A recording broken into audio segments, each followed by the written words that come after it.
The building block of traditional Western harmony is the third. You put two thirds together and you get the triad.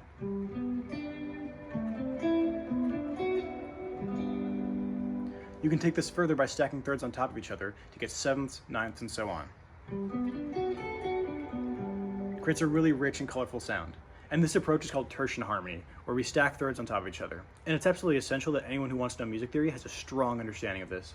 But if you limit yourself to only tertian harmony, there's a wide array of really cool sounds that you're going to be missing out on. For example, if you ever listen to alternative metal or rock, stuff like Deftones, you've definitely heard a chord progression like this before.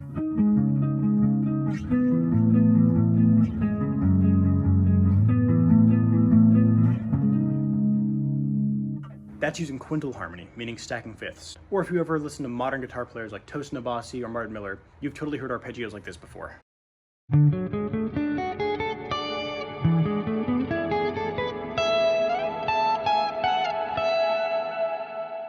To clarify, I'm not talking about totally abandoning tertian harmony and not using any thirds in your lines. It's more about taking that framework and then manipulating it or adding things to it, like suspensions, or taking a seventh chord, for example, and getting rid of the seventh by adding a different tension like this. So I put together some licks that showcase my favorite ways to use non-tertian arpeggios in your lead playing to create really unique and fresh sounds.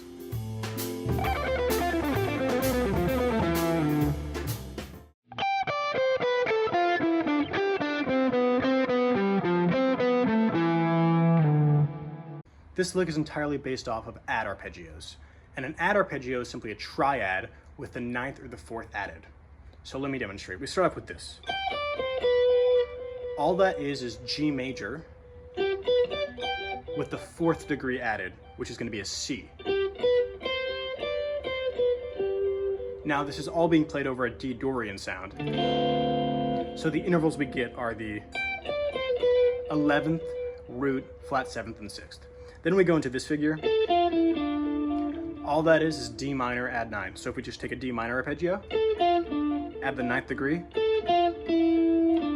there we go, so we have. Then we just repeat the G add 4 down an octave.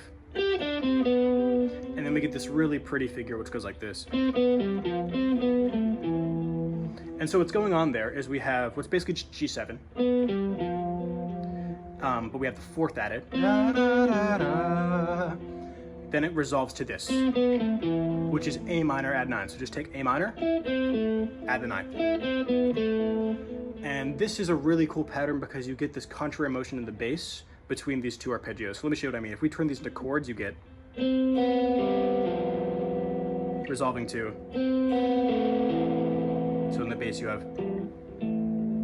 So you go. And then we slide down and resolve to the root.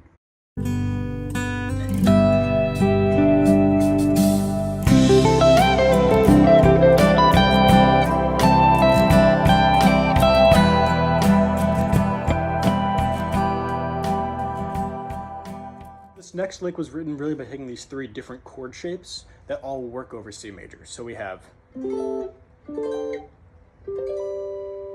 right, so this first arpeggio is a C6 arpeggio. All that means is take your C major and add the 6th, which is 1 degree higher than the 5th. So it's really a type of add arpeggio. And then I'm doing a spread triad here by moving the 3rd up the octave. You might recognize this from,